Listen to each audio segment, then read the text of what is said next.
नमस्कार, मैं उमैर आज़मी आप तमाम दर्शकों का इस्तकबाल करता हूँ। इस वक्त मैं मौजूद हूँ उत्तर प्रदेश के आज़मगढ़ के बिसहम गांव में।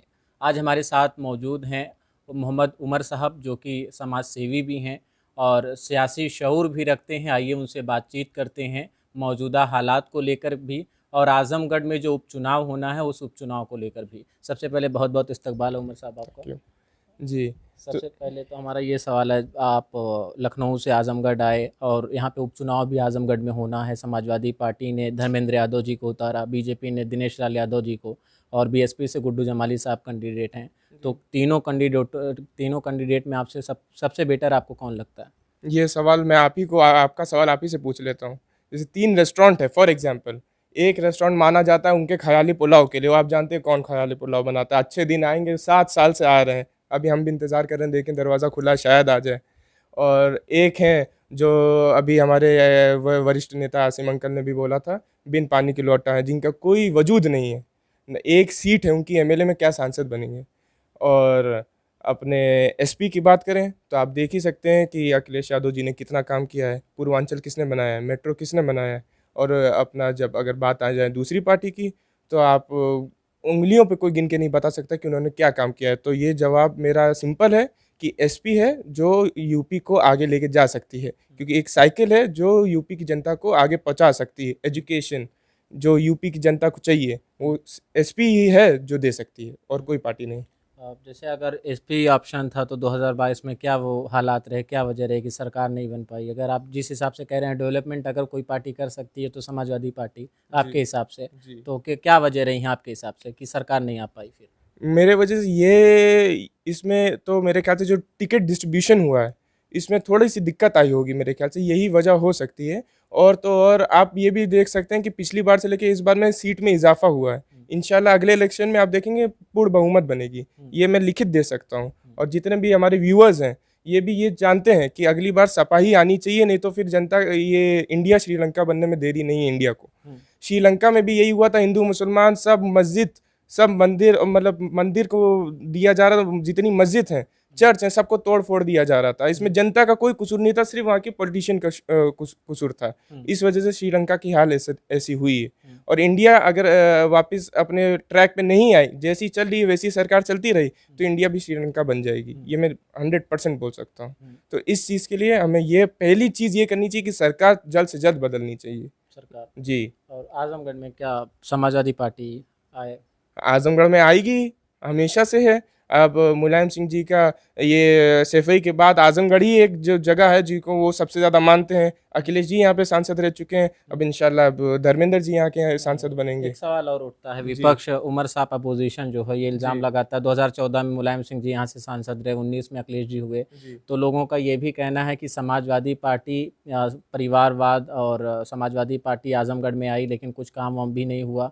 और दूसरी चीज़ ये भी बीएसपी के जो कैंडिडेट हैं ये आरोप लगाते हैं कि ये जो अपना गढ़ बताते हैं समाजवादी पार्टी के लोग, इस मर्तबा आज़मगढ़ की जनता, आज़मगढ़ की आवाम उनको ये सबक सिखा देगी और सैफई परिवार को यहाँ से खदेड़ के सैफई भेजने का काम करेगी। इसको लेकर क्या सोच रहे हैं आप?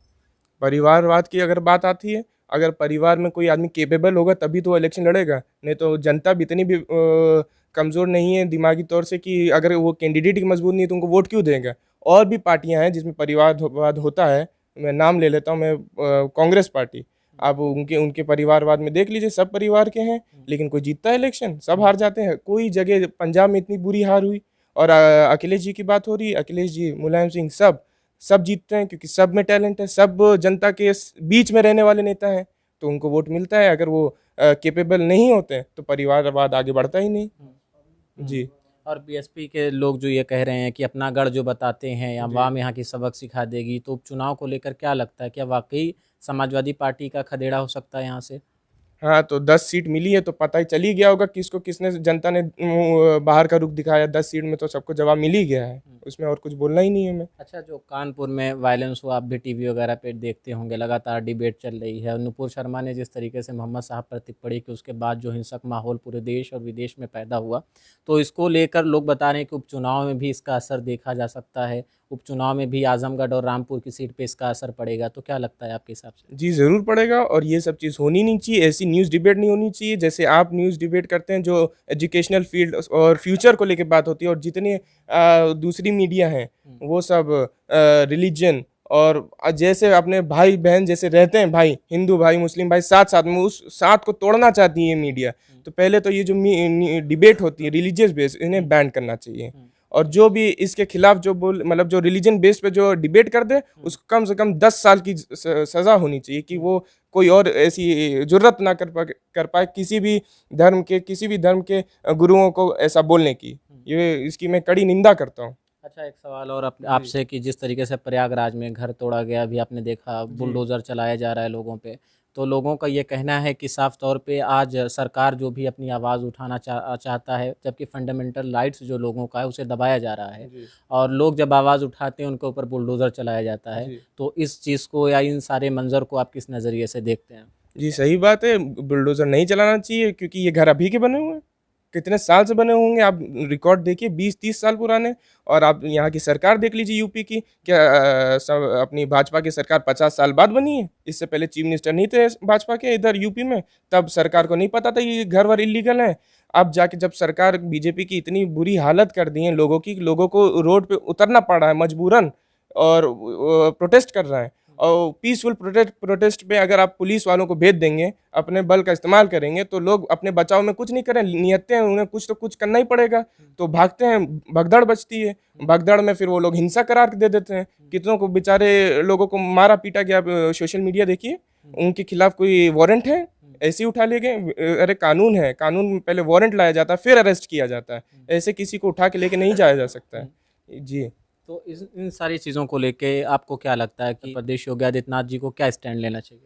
ये स्टैंड लेना चाहिए कि उन्हें जिन-जिन पुलिस वालों ने ये हरकत की कानपुर में, उन्हें पहले निकाल देना चाहिए नौकरी से। ये ज़रूरी ही है यही ये लोग मतलब जितने भी मुल्क देख रहे हैं, जितने भी मुल्क ने हिंदुस्तान के खिलाफ आवाज़ उठाई है, अगर हमारा सरकार अच्छी होती, हमारे पुलिस कर्मी अच्छे होते, तो हिंदुस्तान इतना बड़ा मुल्क है, किसी की कोई होता नहीं है हमारे खिलाफ आवाज़ उठाने का। हमें अपनी बातें अपने अंदर ही सुलझा लेनी चाहिए, किसी दूसरे को मौका ही नहीं देना चाहिए कि कोई खिलाफ बोल पाए। तो ये इसमें पूरी सरकार की गलती है कि वो इस तरीके से अपने पुलिस कर्मियों का मतलब गलत उपयोग कर रहे हैं।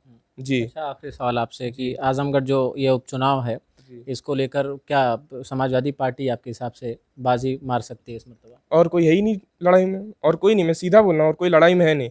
एक अपने ख़याली पुलाव बनाते हैं कि हम ये कर देंगे, वो कर देंगे, 7 साल से करते आ जा रहे हैं, कितने साल पता नहीं कब करेंगे। और एक जो दूसरी पार्टी है, उनके खुद का कोई वजूद नहीं है, उनके खुद के कोई नेता नहीं है, कभी इधर, कभी उधर, कभी उधर, तो वो क्या अपनी राजनीति सही से कर जो पाएँगे। बीजेपी कैंडिडेट हैं लगातार वो डेवलपमेंट का इशू उठाते हैं कि अखिलेश जी उनके पिताजी भी यहाँ से सांसद रहे, जी, लेकिन कोई काम बड़ा हो नहीं पाया है। जी, तो इस मर्तबा आप बीजेपी को लाइए, सरकार के साथ सीधा जुड़िए और आज़मगढ़ को डेवलप कराइए, आज़मगढ़ में विकास कराइए। तो क्या लगता है आपके हिसाब से क्या अभी तक आज़मगढ़ में विकास नहीं हुआ है जो होना चाहिए? और जिस तरीके से बीजेपी का ये आरोप है, ये आरोप कहाँ तक सही है?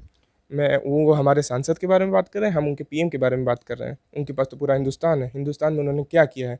हाँ, बुलेट ट्रेन आ रही है, देखते हैं कब आती है, कब शुरू की थी, अभी तक तो कुछ एक नामो-निशान नहीं है। वो अपने पीएम की बात तो पहले आप बताएँ, तब हम अपने सांसद की बात बताएँगे। जी, ठीक है, बहुत-बहुत शुक्रिया हमसे जी, बातचीत करने के लिए। Thank you. हमारे साथ मौजूद थे उमर साहब जो कि समाज सेवी हैं। इस वक्त हम नाज़रीन मौजूद थे आज़मगढ़ के बिसाम गांव में, जिनसे हमारी ख़ास और तफसीली गुफ्तगू हो रही थी हालात हाज़िरा को लेकर। ऐसी और तमाम खबरों के लिए आप बने रहिए। कैमरामैन मास के साथ उमैर आज़मी, आज़म।